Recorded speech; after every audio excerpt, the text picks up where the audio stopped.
It's Thursday, January 3rd. I'm Scott. I'm Rim. And this is Geeknights. Tonight, Epiphanies.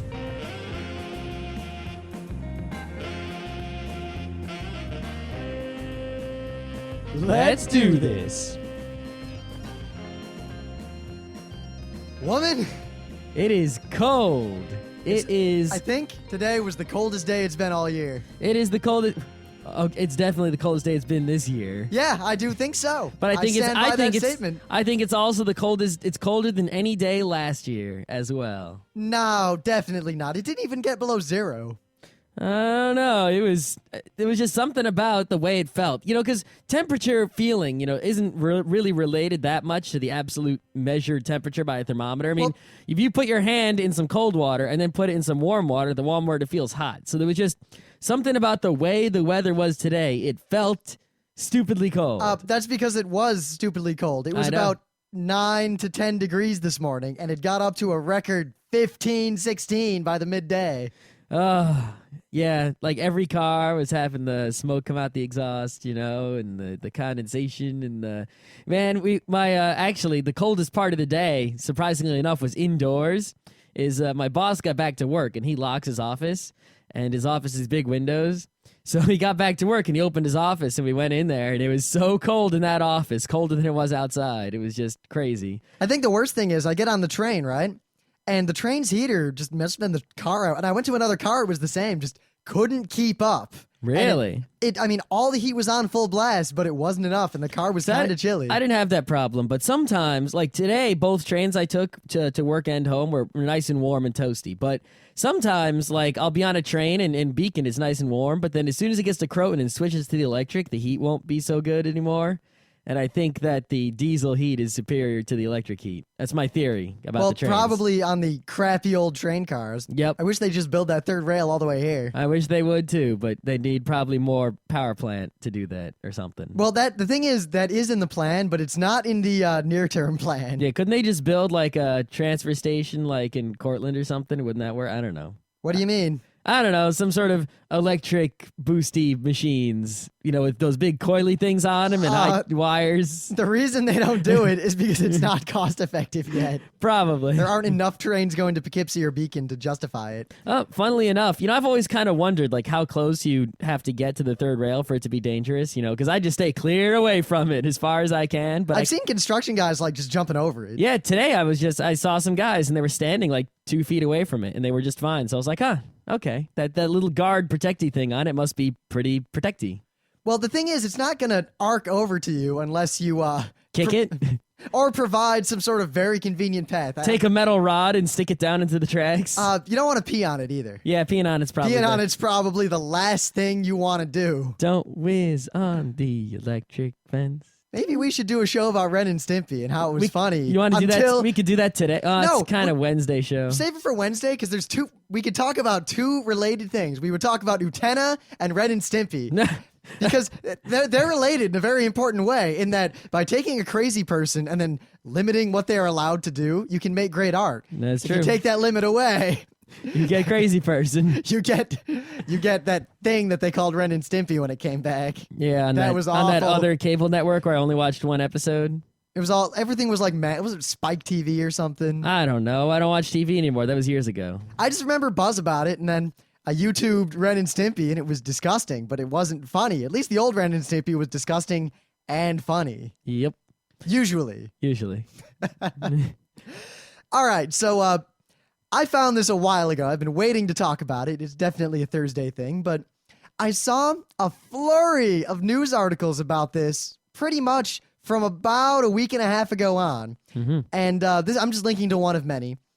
I don't know if this is a marketing campaign or if it's just the time is right, but you tell me what it is and I'll tell you the answer. The thing is, I feel as though it's about time because I was way ahead of the curve on this one. All right. Prices fall as more people discover handles ease of use.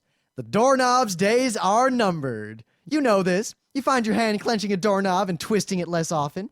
More people, you just push down on a lever, whether it's a simple 5-inch bar or a brass handle curved with the elan of a dog's tail. Mm-hmm.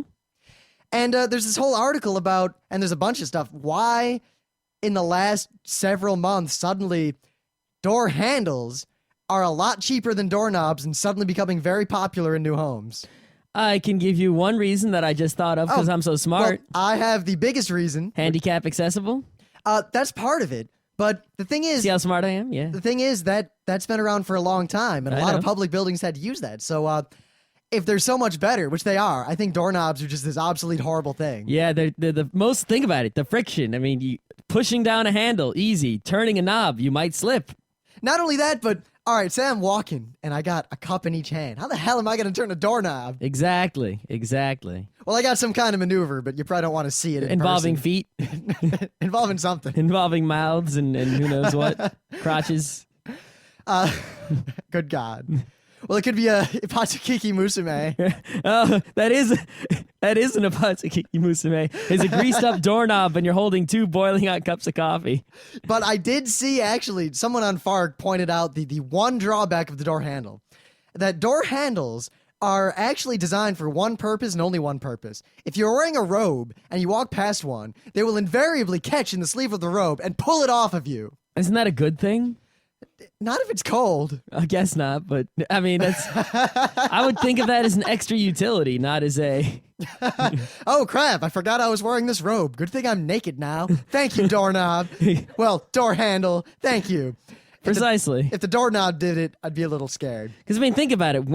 If I'm wearing a robe, when am I going to pass by the door handle?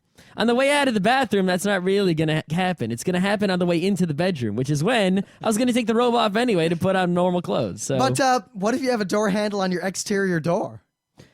don't do that. Well, you will eventually. You know why the prices are going down suddenly? Because actually, for a long time, and I remember this as a kid, because, we moved, and basically for most of my life, my brother and I had separate bedrooms. And one day, I was a little kid and I came home from school and I almost said came home from work, but I came home from school. I saw the front door and I realized, wait a minute, how come the bathroom in the house has a lock and the front door has a lock, but my bedroom doesn't have a lock? Mm-hmm. So I went to my mom and said, I want a locking door. And my mom said, what do you have to hide? You're 7. He just wants to play with the lock. And I said, that's none of your business. I have my rights. Yeah. No, but actually, they said, all right, fine, you can have privacy. And my brother and I both got doorknobs with locks. They're like $30. Well, the thing is, we went to the store, right? And Home Depot. doorknobs were between $15 and $40. You could get a fancy one or a glass one or something. I mean, but like a brass one with a decent lock, though, is kind of expensive. Well, the thing is, most of them are just a bathroom style lock that is basically Yeah, just those are cheap. I'm talking about ones that have an actual key and a lock that would require an average amount of picking to open.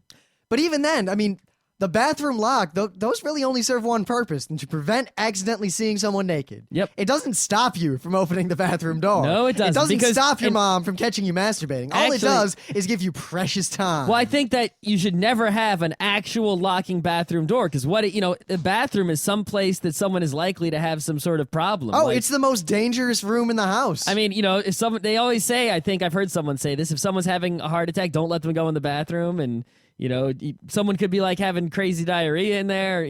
Someone could pass out in there. if it's the crazy diarrhea and my choice is open the door and save them or just let it be. Well, no, that's I a mean, tough like, decision.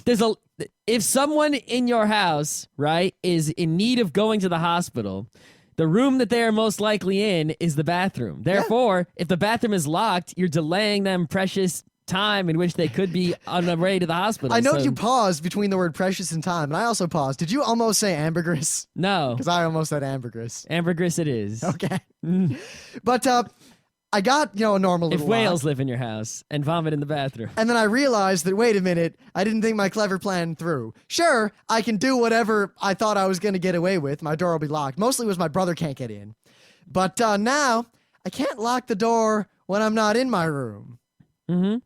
And if I do, you can just open the door trivially. So I demanded a better one. Mm-hmm. And then they said, well, buy it yourself. So I saved up my money and I bought, I spent a lot of money as a kid. I spent like $50 on a handle instead of a knob. And the handle had an actual lock with Yep. a key for the outside. Pretty much every handle I've ever seen has an actual, serious, reliable lock. It's not some master lock of doom, but it's a lock that no normal person could open. Of course, I know for a fact later that my parents did exactly what I would do if I was a parent. Copied the key. They copied the key before they installed it. Of course. Yeah. Well, you can't let your kid have a No, room no, that's locked. What if your kid, like, is screaming in the night? You can't go in there and rescue them or whatever. That you don't do that. What about Butters? That's exactly why you can't. But and the of course, reason- you remember the most important thing about a lock for a kid's room is you need to also be able to lock your kid in there when they're bad. That was probably the best thing my parents could have done if they wanted to punish me. I had a TV in my room. I had the NES. I was set. Yep. Now, if they locked me in the room and then cut off the circuit breaker to the room, and I didn't have any batteries for the Game Gear, then I was fucked. Well, even if you had batteries for the Game Gear, you'd be fucked pretty soon. Unless you went out the window to the convenience store. So, the reason door handles are suddenly becoming popular is that the price has dropped crazily. And the reason the price has dropped is because basically people have had to put these in public buildings for a long time because of ADA requirements and whatever. Mm-hmm. But as ADA requirements have gotten more and more strict, they've had to make these things in more and more bulk as opposed to just for like places of business.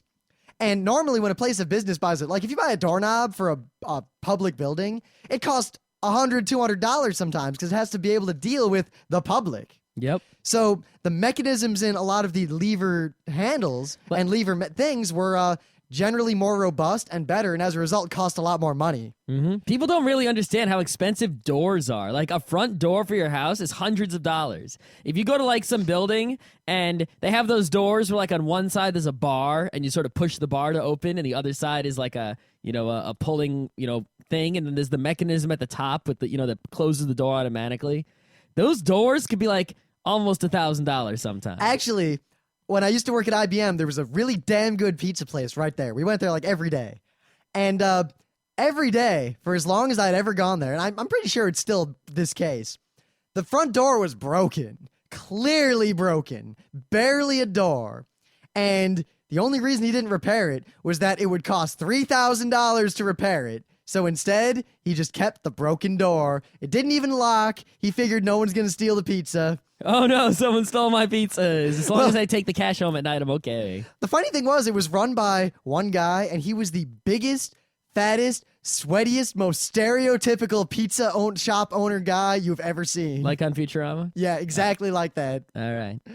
But the other reason is that a lot of people are getting old, and I mean, there's more old people now in the U.S. than we've ever had, and old people have That trouble will with always doorknobs, be true. so they've been buying door handles, and there's been a market now for cheap, consumer grade, meaning they break in 10 years, door handles. So as a result, levers, the long standard in Europe, apparently, are now becoming viable in America. Now, if we can just get the Japanese toilets, we're set. Yeah, I can take the door handles as like, for the interior doors. I don't know if I like it for the exterior doors so much. Why? I'm more a fan of the handle. Well, not so much, I guess not the rotating handles. I like the straight on vertical handle with the button on top of it for the front doors. Yeah, because I had an old house that had those in Detroit. Well, I had it. My mom had it. But those things, I don't think a single handle like that has ever been functional at the time it was installed. God, that's so true. The thing is, believe it or not, the one my parents, I'm pretty sure they install them broken. The one that's true. The one that we had in our house never worked. That button doesn't do anything. But my grandma, when she lived in Queens, it worked there. That little button thingy worked. You better go find that house in Queens and the steal house that already thing. sold for like $1 zillion. Probably because of that door handle. She bought that house for like $50,000 a long time ago. But then again, a long time ago, $50,000 was a lot more money. Yeah, yeah. Funny how inflation kind of kicks that whole, real estate is the best investment you can make in the butt. Well, it still beats inflation by a lot. Yeah, but even a decent mutual... Well, I can't talk about that. Anyway. Yeah. Anyway. That's enough about doors. Do I gotta and do doorknobs. Do I got to do news? I guess. Okay. My news is sort of a pre-news. I'm not actually going to do a news. I'm going to do the prequel to newses next week. Because pretty much next week, almost every news I'm going to do is going to be something that came out of CES. Because next week, which is the 7th, 8th, 9th, and 10th of January in Las Vegas, is the Consumer Electronics Show. And That's probably the main reason I'm waiting for a new laptop.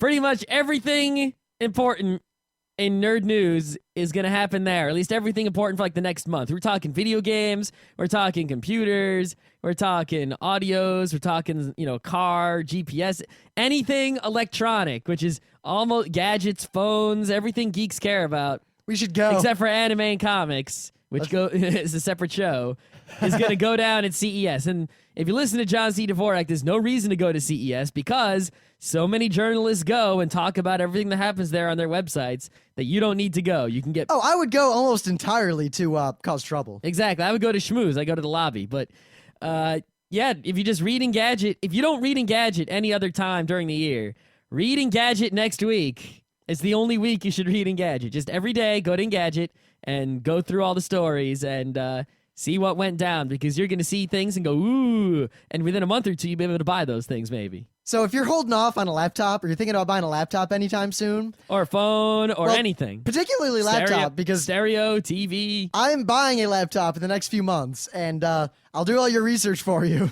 Monitor, computer, anything. Well, monitor's easy. Buy a Dell. GPS. Buy a widescreen, ultra-sharp Dell. They got new Dells now, though, that are different, so you got to wait and see. Not really, because, the thing is, I know something good's going to come out of Dell because They already did. There's like this clearish monitor. Yeah. It's very strange. Well, the prices of ultra-sharps dropped by like $200-300 recently. Actually, it was only $10 more to get the ultra-sharp instead of the non-ultra-sharp of my monitor. Yeah, they got these new monitors. It's like a piece of plastic, and the monitor's kind of behind it, and the speaker. You should see it. It's pretty crazy. But yeah, this is the kind of stuff that's going to happen next week. So pay attention now, and then maybe when I do news next week, you can fast forward because you've already read it. Yeah, and especially when we start seeing the articles about the fancy new door handles. Oh, door handles. Electronic door handles. Fingerprint reading and all.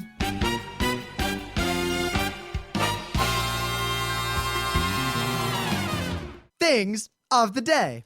So whenever I don't have a thing of the day, I do what Scott does, what every sane person in the world does. I look to Japanese television.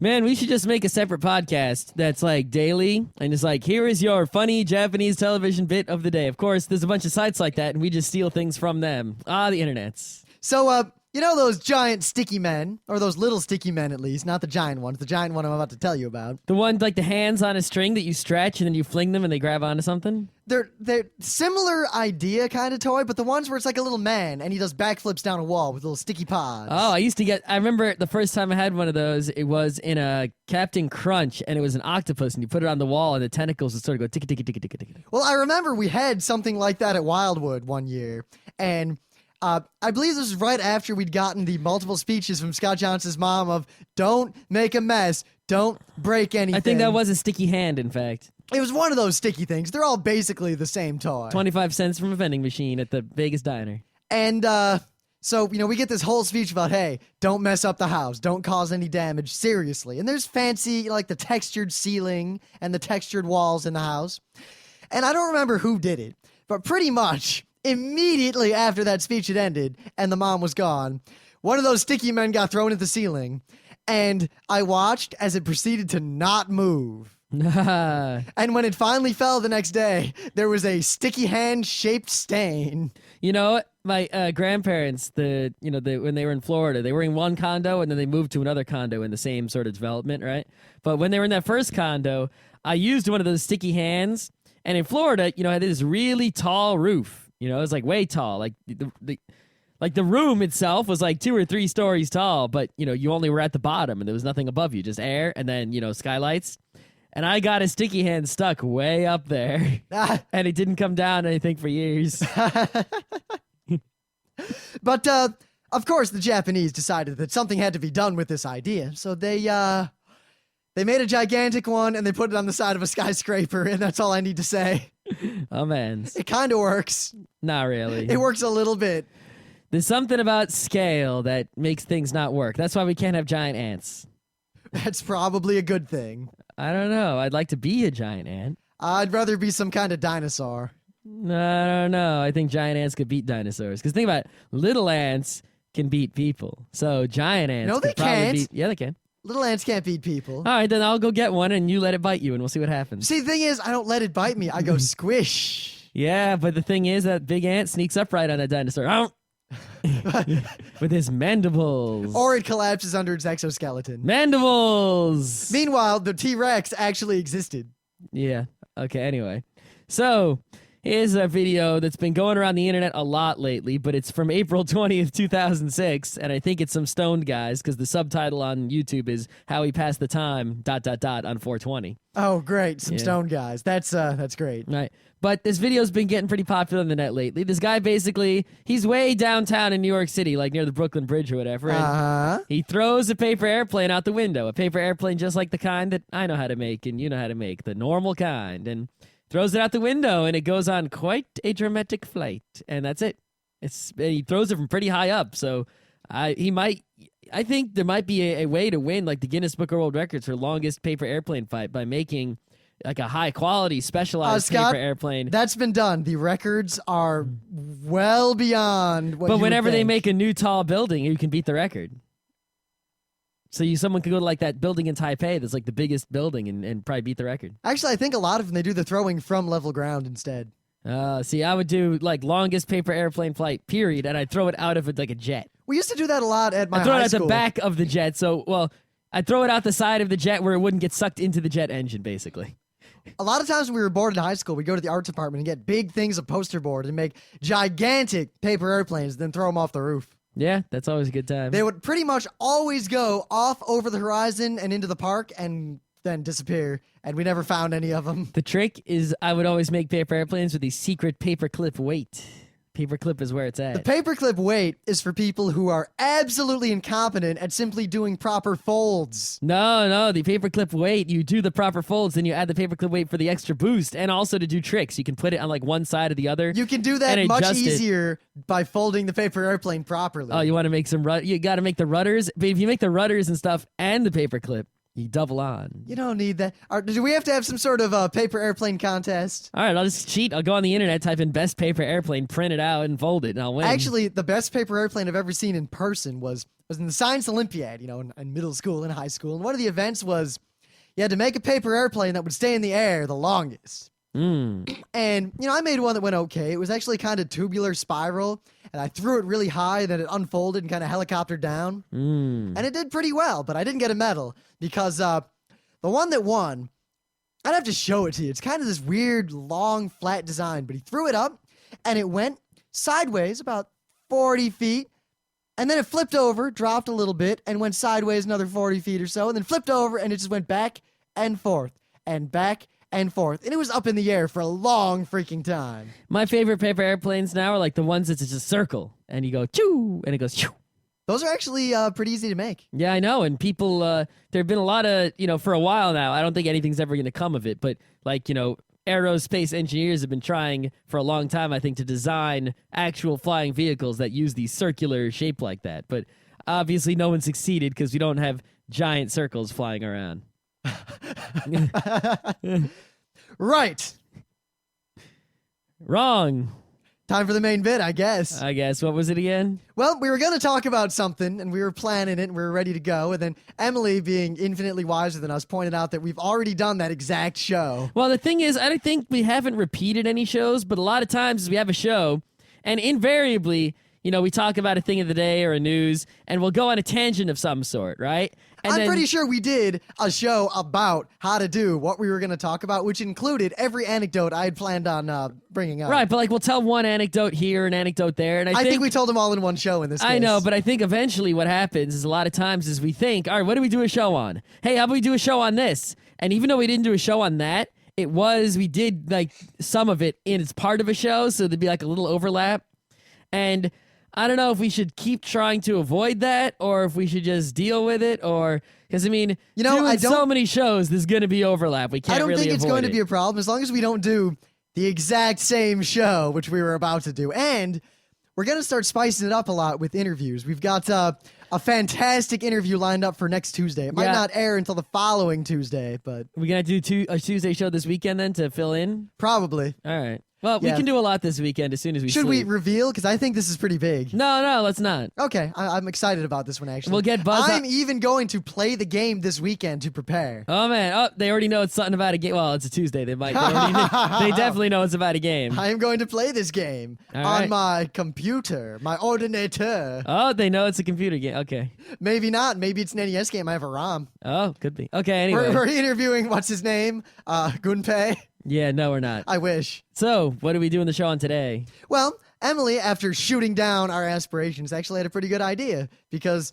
Scott Fry is the best of these, but sometimes You think that one's the best? that one is just very poignant All right. and also very hilarious. Okay. But it's no fusiform gyrus, but just we kind of realize that, and I'm sure you do. You think back through your life, and there are times in your life where, much like in Burning Wheel, where suddenly you have an epiphany and you get a stat, or you go to the Aristia or whatever and have the mad powers, or you're in the middle of something mundane and suddenly you just realize something so profound that it changes your life forever. Mm-hmm.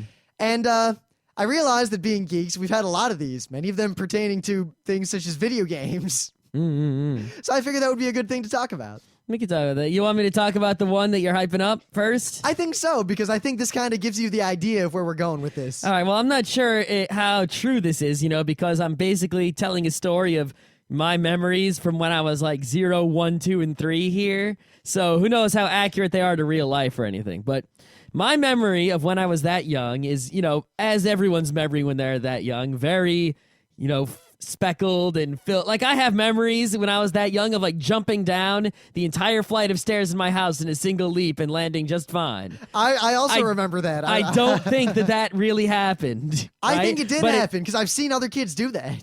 I've never seen a kid do that. I jumped out my second story window once. No, but my memory of it is basically like I was Superman, basically. And I remember it like it was real. So either there was magic in the world when I was a kid, or the head injury caused you to remember something not quite like what really happened. Well, no. Okay, but anyway, when I was a kid, I remember coloring books and such, and coloring because that's what kids do. And I still kind of like coloring, even though I can't really color very well at all. And now that Photoshop exists, there are people who can color better than people have ever colored in the history of coloring.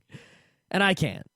But I can take some crayons and I can do a mean color by numbers. But anyway, when I was a kid, I remember coloring. And I remember people telling me, color in the lines. In the lines. Because that's what adults say to kids who are coloring that aren't coloring in the lines. And kids just, what line? And they just keep scribbling. Yeah, I remember being a kid and coloring.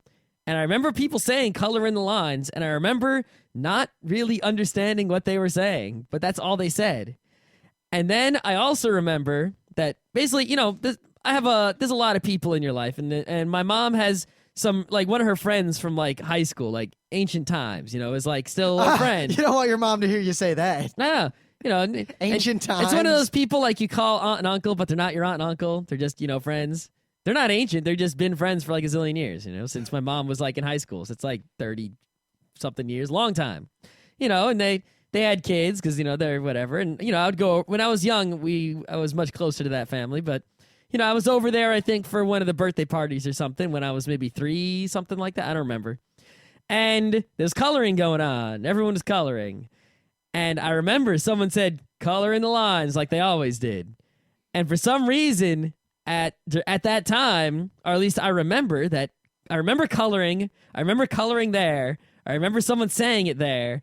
And I remember going, oh, in the lines. Oh. And on that day, Scott Rubin gained sentience. I think maybe yes. Or at least English language skills. I think I could talk. I must have been able to talk by then. I don't know. It's weird how it's very hard for me to place temporally a lot of the memories from pretty much middle school and earlier. I can do the middle schools. Elementary, it gets a little faded towards earlier elementary schools. I mean, I can't remember any of my teachers problem, from, like, right, is I school. remember...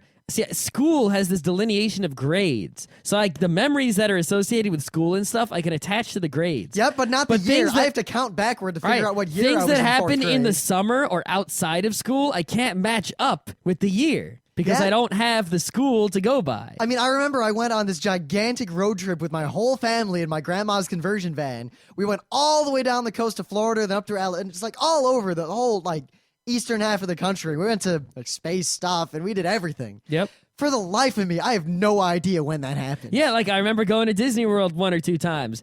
Don't ask me what years those were. I have no clue. Anyway, got an epiphany that you want to share? Well, I think one of the more important ones in my life is that, I really cared about school when I was really young, like, kindergarten, elementary school. I'd never gotten a grade that wasn't an A, and I always did my homework, and I tried really hard, and it was like, grades mattered. And, everyone said grades mattered. I fell for that lie for too long. Like, I'd sit there like, I my gotta do kids my will homework. know better and if they ever tried exist. so hard, and, like, if I thought that I was going to get a B or something, I'd worry about it. Like, oh no. And I'd never cheat on homework, and other people would cheat, and I was horrified at this prospect. And then right around I think it was the last month of my sophomore year of high school. The sophomore year of high school was when that was probably the most difficult academic period in my entire life. That was around the same time I figured it out too. That might be a common thread, but for some reason I was basically, now I had my blog post about maximal output. I think I was at the maximal academic output of a person of my intelligence who was in the 10th grade at that point. Yep. Because I had no In the lunch. US. I had no lunch and only one band class, and the other 7 classes were all like AP classes and like craziness, like a full crazy stupid school schedule. And 4 nights a week, I went to the local community college to take chemistry and to be in their jazz band. Mm-hmm. I was doing everything I possibly could, and I was getting all A's, and I did all my time was spent working on homework and doing all this crap, and And then right around the end of that year, I looked back and thought, wait a minute.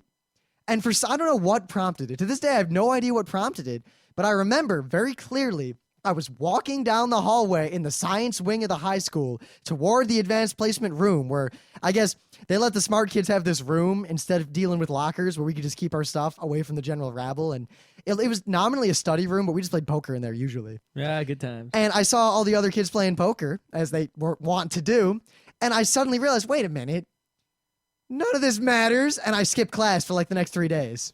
Yeah. And I pretty much didn't really go to class again until my senior year. Yeah, I mean, when I got to high school, I was still falling for the old lie, like your grades in high school matter. In middle school they said your grades matter so much. If you don't get good grades here, in high school you won't get to take honors or AP classes, and then you'll be a homeless bum and you'll never be able to go to college or get a job. Your grades matter so much. I remember the worst thing was the lies they were telling me when I was a junior and a senior, and they're like, to get into college, you have to do all these things, and other you won't get into college. And Yep, and then I got to high school, and in freshman year of high school, I got the best grades I probably ever got. Actually, at RIT, I got the best grades I ever got at RIT my freshman year. Now, granted, also. it's not. I mean, you do have to be relatively smart and do things to get into a college. Yes. But the things they were telling. They basically kids to do, acted like if you didn't do well enough to get into Harvard, you weren't good enough to get into anywhere. Well, the worst thing is that they always like you have to have extracurricular activities, and they tried to sell so many people were members of the National Honor Society or SAD. SAD is that was the saddest thing in my high school because SAD was the only people in it were goody two-shoes kids who didn't have any other extracurricular activity or anything to make them stand out for college. So they all joined SAD because the school said you have to join a club or they won't let you into a college. Yep. And SAD was sad. And the National Honor Society, I think what I really clinched it for me was you had to do community service in order to get the Honor Society thing. And independent of that, the school was saying, if you don't do community service, no college will let you in. And everyone in my high school was doing crazy community service. And I did a bunch of park cleanups because that was the only thing I was interested in, was going to the park and basically getting yelled at by the city for doing something we shouldn't have done. But that's a story for another time. We basically spent 2 days pulling about, in the end, probably many hundred pounds of trash and old barbed wire and just rotted out cars and debris out of the woods. And the city didn't want to pay to dispose of it, so it was left there in a pile in the park for months, and they threatened to sue the school because the school let us do it, but the school's defense was, you sent them to clean up the park, and they cleaned up the park. You agreed to pick it up. There it is. And all sorts of fun happened, but right around my senior year, I realized that you can get away with whatever you want in high school. So I just lied about all my community service, and no one ever even questioned me. No one even considered the possibility that I didn't do it. Yeah. And that's right around when I also stopped doing homework. Mm-hmm. Yeah, about that time, I just realized, hey, wait a minute. Grades don't really matter that much. I mean, there are people who are, like, doing better than anyone else in this world, and they, like, dropped out of school. Granted, as much as Penn Jillette likes to say, yeah, just pursue your No, I'm not dreams. talking about Penn Jillette. I'm talking like Bill Gates, Steve Jobs. Because Penn Jillette always talks about how, yeah, I quit school and I was stupid and I'm rich and famous. And he always forgets to mention the hundreds of thousands of equally stupid people who don't go anywhere. Yeah. But, I figured, hey, if those guys dropped out of school, right, and they made it, and now they're the richest guy in the world or whatever, if I just go to school, I'm like, a 4.0 gets me into Harvard. I'm getting into somewhere. I don't need to get all A's. I can still have fun now. And now, the it moral, worked out. The moral is not, totally slack off in school. It's because then you subtle. get all F's. If you get all F's, you really won't go anywhere. It's more subtle than that. Because remember, Scott and I and a lot of these people, what we did is we thought it mattered and we tried hard up until 10th grade. The lesson is don't try. The lesson is basically do all the work up front. When you get to your high school, be that smart kid your freshman year. Get all A's. It's not, you pretty much, if you want all A's in high school, you can get all A's. So get all unless A's. you have a problem. But hey, we got most people. So get all A's, try really hard, be a model student for your freshman year and most of your sophomore year. You will now be, as far as the administration and the teachers, everyone, and the faculty are concerned, one of the good kids. And I'm making like little quotation marks. Because in high school, I learned time and time again that if the school thought you were good, regardless of what you did. I mean, I remember when Brian Smith and I had both skipped the same amount of class throughout the year, our junior year. And we got called down to the vice principal's office. You always know you're in deep shit when the vice principal calls you down, as opposed to the real principal. Yeah, the real principal is only there for good things, and the vice principal's there for bad things. Yep. They should just call him the good principal and the bad principal instead of the principal and the vice principal. And I listened as they threatened to expel him and not let him graduate for skipping all this class. And then they brought me in, who had skipped the same amount of class, and asked me about that one time I didn't show up to the class that I obviously had a doctor's note for. Uh-huh. Yeah, you can get away with anything. If you're a quote-unquote good thing in high school, you'll never need a hall pass. If you write a crappy essay, you'll still get an A because the teacher knows you're smart. Yep. Or at least thinks you're smart. Remember, teachers in school, there are people who are our age who are teachers in high school, right? They know all your tricks. Imagine if I could be your teacher. I could be your teacher. Adam is a teacher. Do you think that I would actually read all those goddamn essays? Or do you think I would just give grades after looking at the name? What do you think I would do? What would I do? See, I would read it. But there was definitely, because I remember there was one particular moment in my senior year, because basically all the quote-unquote smart kids were in one group for this project. And the project was this huge, like, month-long thing that involved Hamlet and all this Shakespeare stuff. And basically, we totally dropped the ball, did jack all. We cobbled together the crappiest essay you would ever imagine. And then for the main presentation, we poorly and somewhat inaccurately acted out a short scene from Hamlet. And we got A's. And people who were maybe not necessarily as known to be good students, who basically worked their asses off and did a much better job than us, got lower grades. Right, I'm not saying it should be that way. I'm saying it is that way, and you got to take advantage of it. All right, let's move on to some other epiphany before this becomes the grades don't matter show. Okay, grades don't matter. Okay. I had an epiphany with computer programming stuff one time. No. Actually, it was sort of, I don't know if it was one big one. Well, there was sort of a big one and then a bunch of little ones. I had one really little one with the T command. Oh, okay. But anyway, I learned computer stuff gradually from the time, when I was in kindergarten to the time now and still into the future. I don't know everything there is to know. But there was some point in maybe 10th, 11th grade, I was doing some C++ kind of action, stuff like that. And I had this book about object-oriented programming, and I didn't really get it because I had been taught procedural programming up until that point, And there was sort of, I don't remember exactly when it was or what happened, but it was sort of like, oh, objects. Oh, and then I didn't need to pay attention in CS 1, 2, and 3 when I got to college because I already knew. You know, I had a similar but opposite epiphany when I was reading a long article about aspect-oriented programming, and I didn't quite get it. And then after reading the article again, I suddenly realized, oh, it's just bullshit. It's not too bad. It's not too bad, but It's one of those things that's a good subject for academic papers and inquiry, but you're not going to write a program. It's not something that's practical for real world, production use. It's sort of like one of those ideas that people play with in academic arenas. Yeah, I mean, the only real epiphany I had regarding computers was when I had a computer finally in my house, something went wrong. Eventually it's a computer. Something goes wrong, especially if you don't know what you're doing as you're running Windows 3.1. And I remember thinking, what do I do? What do I do? What do I do? What do I do? And then I realized, wait a minute, no one can help me and there's no way to look it up. I just have to figure it out on my own. And I think everyone needs to have that epiphany. You can figure it out on your own. The computer tells you what's broken and tells you how to fix it. You just have to listen to it. That happened for me because basically when I got that IBM whatever in the house, I knew how to use apples and stuff at that point. And this thing had OS2 on it, and I was lost, right? But I knew how to, work it because based on what the screen said, but I didn't know how the inside of it worked or anything yet, really.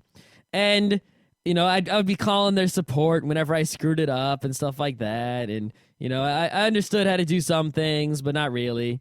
And eventually, I got a copy of Windows 95 my dad brought home from work, and I wanted to put it on there. So I called their support, right? And, they wouldn't really help me without me paying them money. But the guy I happened to get was not a dumb guy. And he sort of, gave me hints, but without, getting in trouble from, being recorded or whatever. And he was actually, an English guy, from the U.S., spoke English. And an English guy from the U.S. Right. You know what I meant. As in not from some other country where there might be customer service. It's not like Pip Pip Cheerio and all that. No, not that either. Not from Albion. I don't know what this England is you speak of. Right. Anyway, so basically with this guy's hinting, vague hinting, and me sitting there tooling around, I suddenly understood all there was to know about F-disk and formatting and dual booting and that whole thing. And then when I got a computer, I finally built one. I had the whole business already laid out, and I discovered, aha. And I went from basically the personal computer knowing how to work it with a mouse and keyboard to knowing it fully in less than a year. Bam, I get it now. The PC is mine, bitch. That was a good time. Actually, all right, I got a good one here. Because this actually has come up in the forums a lot when the old men have been very pessimistic as to our attitudes on life. He's going to attack the old men. They always seem to wonder how we can be so optimistic. Maybe me more so than Scott, because Scott is the most cynically optimistic person I've ever met. I think that's the only way to describe it. Whatever.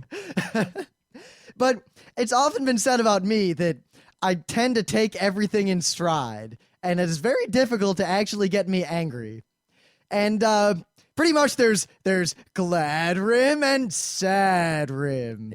Are you Batman? Much like Batman. However, Batman did not have glad. He only had sad. And mad. And every time glad came, it was immediately taken away by a gang up of mad, sad, bad. Yep.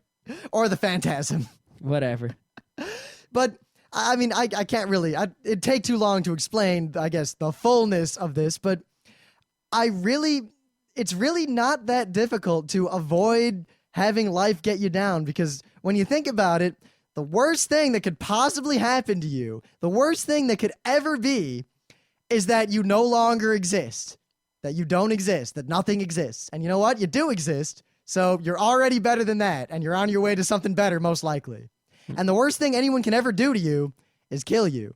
And everyone dies eventually, so there's really no reason being afraid of that either. And after you're not afraid of not existing and you're not afraid of dying, there's not much else in the world to be afraid of. And then there's really nothing worth being angry over. Yeah. That's... So are you going to tell the anecdote of how you came to this epiphany or not? I'm not really sure how I came to that epiphany. Nah. I've thought of it before, and I've thought of several times where, it was then, or it was then. But in the end, I've pretty much always been this way, except for, I guess, when I was very, very young. Yeah. And I cared about things a lot more, and I was afraid of things, and then I just stopped being afraid of things and stopped caring and stopped being angry and just nothing ever bothered me. Yeah. Well, I mean, when I was a kid, like most kids, so it's weird because, we sort of have this idea that the world is full of like, bullies and then kids who get picked on, but really everyone sort of seems to remember getting picked on. So I'm like, Funny that. yeah, it's like you read these, like there's a book right now called Diary of a Wimpy Kid. It's actually a kid's book, but I think it's good for all ages, and it's a comic actually, but I think it's actually, you could get it at Borders or whatever. And I think it's like the best-selling kids book in the country. So it's ridiculous. But it's like Diary of a Wimpy Kid, and you relate. The only way to, I guess, enjoy that book is if you relate to being picked on. If it's selling so well. Well, if you're listening to Geeknights. Right. But anyway, like every kid, whatever. And, I'd complain about it. And I'd always say, oh, you teachers and you parents and you people, you're always... this kid picks on me or whatever. Like he took my hat or, he said I was stupid and then I beat him up and then I get in trouble. What's up with that? You know that he's the one making the trouble. If you just punish him or kick him out of school or something, then there'd be no problems here. I'm smart. They're stupid. I'm beating them up because they started it and I was right and they did start it and, whatever. And adults said, no, you just got to ignore them. And I was like, you're just being lazy. No, it's You're funny just how being lazy and you suck. I think as kids, every kid gets told when they're picked on, just ignore them. And it's very difficult advice it's very easy advice to give, especially for someone who's older and went through all that as a kid. And then it's like, oh, just ignore them. But being a kid and being in that situation, that's like, it's like hearing someone tell you when you're in a wheelchair, just get up and walk. Just start walking. Why are you sitting there? It's not the easiest advice to follow. No, it's not. But then you get older and you go, oh man, I could have just ignored him. You could have just ignored him. Basically, what happened is, people picked on me. It bothered me less and less or whatever, and less beating people up and less, fighting and less such over the years. Yeah. But eventually, just sort of like, And in high school, I think I was in some class. It was a geometry class, maybe? I don't remember. But it was some class where I think it was geometry because no one in the class was in my grades. Like all these people I didn't know, right? So they didn't know me. I was a complete stranger. I just sat there quietly doing my maths, whatever. And, they didn't have any reason to pick on me or anything. They didn't care about me. They didn't know me. But, they would call me Mr. Bean. And I guess, if you've seen a picture of me and you see a picture of Mr. Bean, I guess I kind of look like Mr. Bean. If you squint or from a distance, or if you're, a kid and you're looking for something to pick on a kid for. Right. So they just be like, Mr. Bean. Someone we know has a big head. We call him Big Head. But... So at first I was like, okay, Mr. Bean sounds like kind of like a weird name. It's probably something stupid. I know they're picking on me, but I didn't know who Mr. Bean was at all at the time. So, and now I've really only seen a few things of Mr. Bean, like the thing where he pretends to play the drums and the turkey in the oven thing, but whatever. I didn't know who he was. So, like, the fact that they were calling Mr. Bean didn't bother me because I didn't understand what they were saying. It wasn't like they were saying, you're retarded or something, because I would understand. I didn't understand what they were saying. So it's like, huh? You kiki booba. Yeah. I would be like, what? I didn't get it. What? So it didn't bother me, even though someone was making fun of me.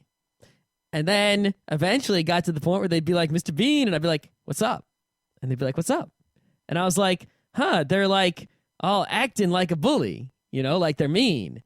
But if I just say what's up, they're all what's up. It's all, and... Well, there's definitely the aspect of stolen thunder. It is very easy if someone, in any situation, is giving you grief and you steal their thunder by not caring, that usually they don't know how to react to that. But really, like, these people just by, I could have done the same thing that most nerdly kids do when you pick on them, which is go start crying or start fighting or yelling or yelling, trying to come up with comebacks that are not witty or making yourself look like a moron. Or you have the stairway comeback, you come up with something like after fourth period, but it's too late. It's too late, right? And then if you try to do that, people just make fun of you for that because you're being stupid and crazy.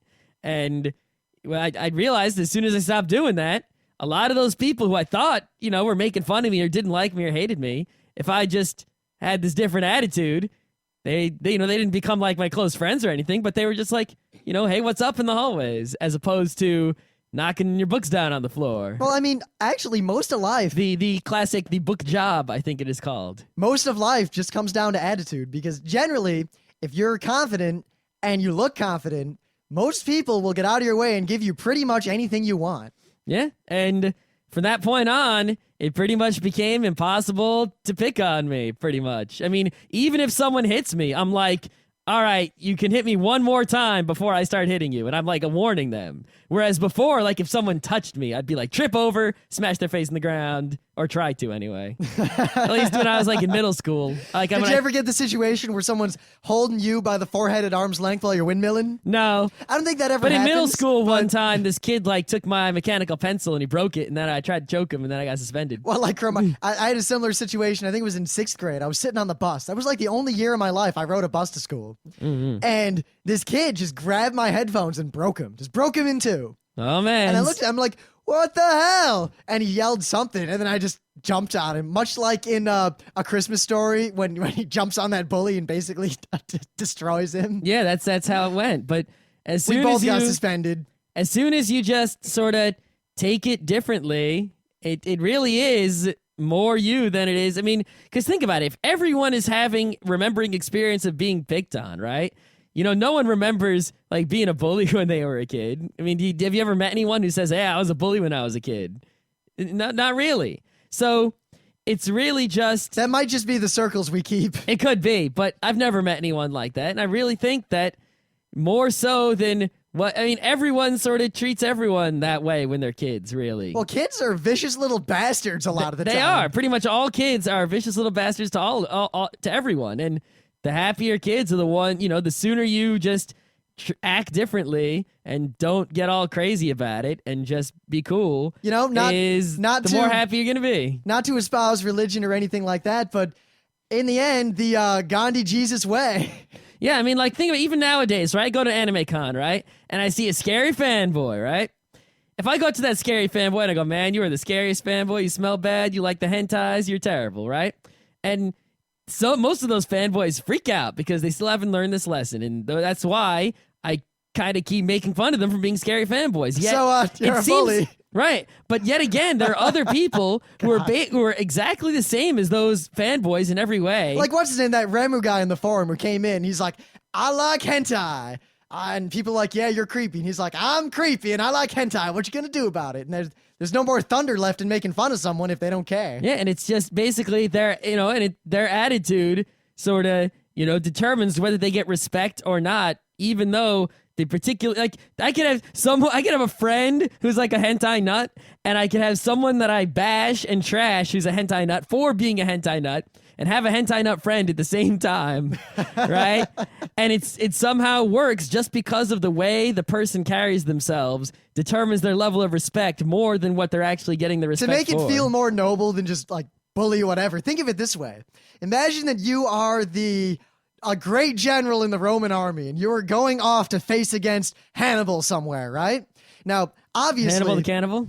No. No? Not Hannibal the Cannibal. No? There's a slightly different Can Hannibal. we change it to Attila the Hun? I think Hannibal works the best. Genghis Khan? Nah, Genghis Khan not so much. Oh. I'm talking about, the kind of honorable fight between two generally urban civilized civilizations. All right. Not so much hordes of horsemen coming in and saying, give us all your stuff or we'll come back. Fine, have it your way.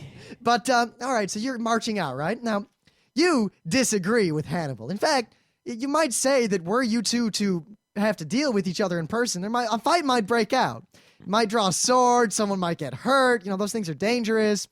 And obviously, you're going to come to some sort of disagreement. And Hannibal is, of course, trash-talking you back in Carthage. And you have no kind things to say about him.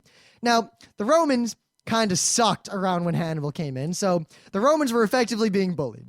And there's nothing they can do about it, but they got to go fight him. And Hannibal's, all right, I'm just going to kick their asses.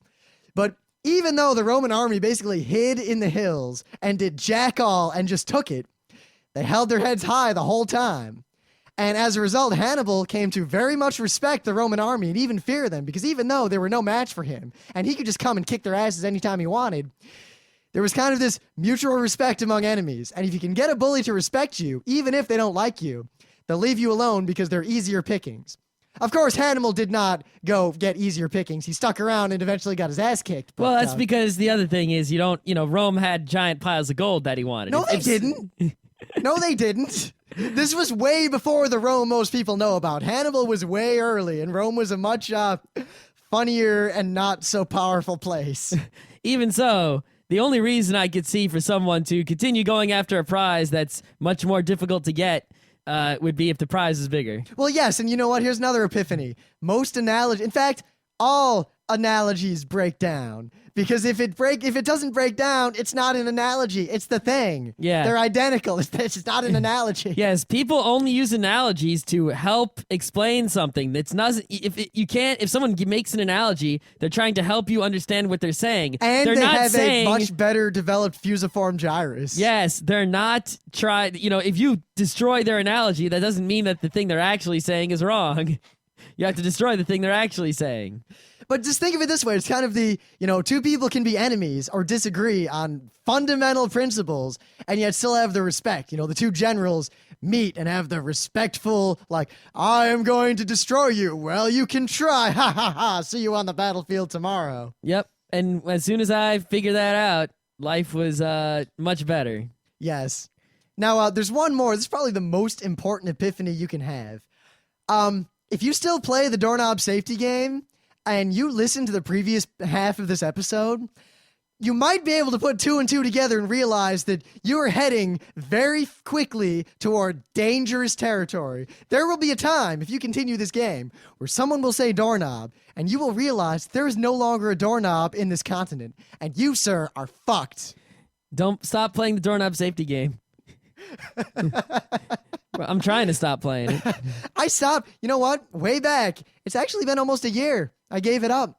I was sitting there one day and I farted straight up. Not like Pete's somewhat epic eruption overnight at the New Year's party. But but I was sitting there and Scott and I were playing like Mario Tennis or soccer or something. And I farted and it was loud. It resounded in the video rocker pretty soundly. And he looks at me. Because it's kind of, see the honor among enemies. It's kind of like he knows I'm going to say safety and he's going to let me say it. He just give the pause to let me know that he could have said doorknob. And all I said was, I'm not saying it. I'm done with that. And I haven't done it since. Yeah? I've been trying not to say it. Comes out every now and then. Yeah. Can't help it.